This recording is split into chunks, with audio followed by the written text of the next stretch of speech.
Hey guys, this is Mohsen here at GDC, talking with Maxwell all about Palia. Yep.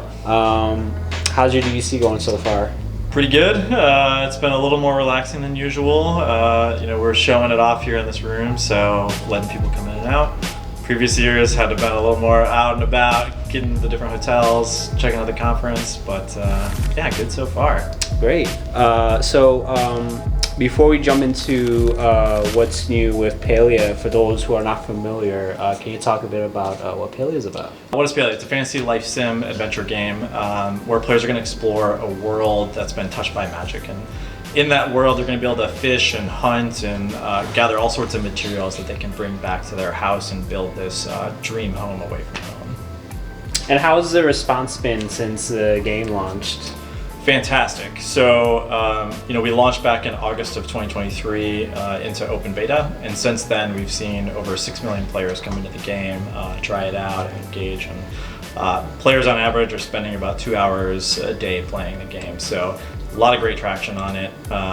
We also have an active Discord community outside the game. Our Discord has over 350,000 users, on it, and we regularly are engaging with them there. So.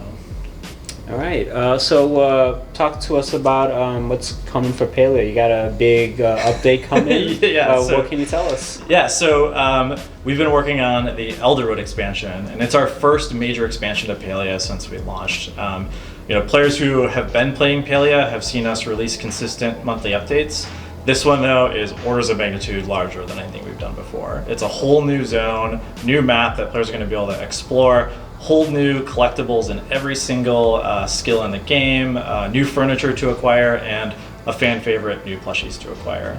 It's going to include some new systems as well that players are going to be able to dive into and experience, and work together with their friends to benefit each other as they go explore this map. Awesome.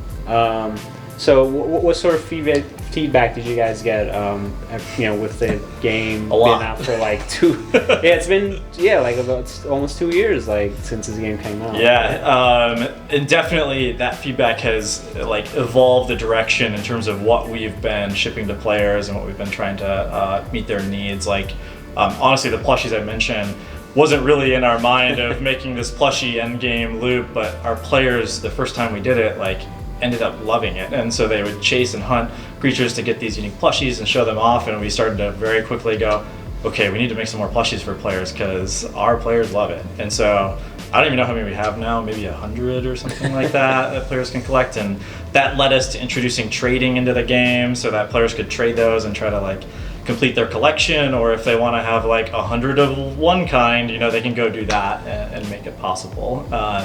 And so, we're constantly listening to feedback. One of the things we've been working on a lot more recently is how players can express themselves out in the world. The housing plot is really, really good for showing off what you've done, but it's also a little separated from the world. And so the problem we keep thinking about and talking about is how do we let you expose kind of your accomplishments and how cool you are when you run by some random person in the village or something like that. So we've added things like nameplates now, and most recently stickers as a new emote option that players can collect and then be able to show off what they've acquired. So with this story game, it's similar to other sims that we've seen, but you guys have added kind of a whole other layer to to the gameplay. How were you guys able to marinate all these different aspects of the game into what we have here with Palia? It's challenging because one of the Palia's things that makes it unique in our minds is the persistent multiplayer component of it, where we are always online, you're going to run into players, and how do we make sure that all of these activities that you do, that you've seen maybe in some other life sim games, how do we make sure you can do that with your friends? And even better, make sure you can do it with random people you encounter along the way. And so, an example of one of the toughest things we had was something as simple as mining, where if we have a rare resource in the game and you mine it, players would get frustrated because they're like, you stole my resource. Oh no, come on, I want to get that. Well, it took a lot of work with the team, and we do a lot of play tests with each other to try to feel out that loop. But I think we landed on kind of an innovative solve where players just don't need to worry about that. Like, you mine it. If someone's near you, they can join in and help you mine that node really fast. But also, even if you finish mining it, just throw up a flare, tell other people they can come by, that node is still there for them. And we found this really elegant solve that our players, no longer need to worry about. They can just go enjoy the game and have fun. And if they're with friends, it works. And if they meet random people, it works. Or if you're by yourself, go for it. So yeah, a lot of play testing is the short answer. We tend to ask a lot of, this question to a lot of the devs and creators. If you were to share some advice to anyone trying to get into game development or what have you, like what would you tell them? Game development, oh man, I gotta think about that for a second. We're at GDC. Networking is your friend, for sure. Right. Try to meet anyone you can. Get your name out there. The other advice I tend to give, particularly like college students who are looking to get into it, is just make things. Like, I'm not really looking at your like, what school did you go to? What I want to see is the projects. Like, what games have you worked on? What games have you made? Even if they're personal projects or with your friends or something, that completion of like, yeah, I started something and I got it to the finish line and you can put your hands on it is already a tremendous amount of work, regardless of whether that's professional or released on Steam or anything like that. And so, yeah, I would always recommend just make some things, put it out there, put it on itch or something like that, and share it with people. So,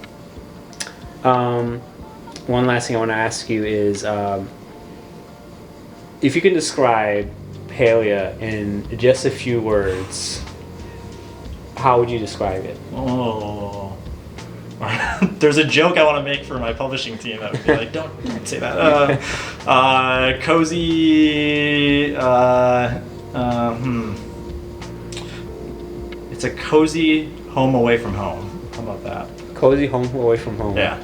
Yeah, I think that pretty much sums up what Palia is about. Awesome. It's a pleasure talking to you about Palia. Hope more people get to experience the world. Like, it keeps growing and growing, I feel like. I would definitely say, both for new players and people that have played the game a lot, with the Elderwood coming out, this is definitely the time to come into the game. There's a lot more here for you, and if you haven't been playing for a while, there's been a lot of updates to the game so far since we launched, with a ton of new content and new systems that players can go enjoy. So it's the perfect time to get your friends together and come into the game. And how can people find out more about Palia? Head to palia.com and download it there, or you can find it on Steam or the eShop. Awesome. Thank you so much. Awesome. Thank you very much. Yeah, and hope you guys get a chance to check out Palia, and we'll be having more videos coming soon from GDC, so we'll see you at the next video.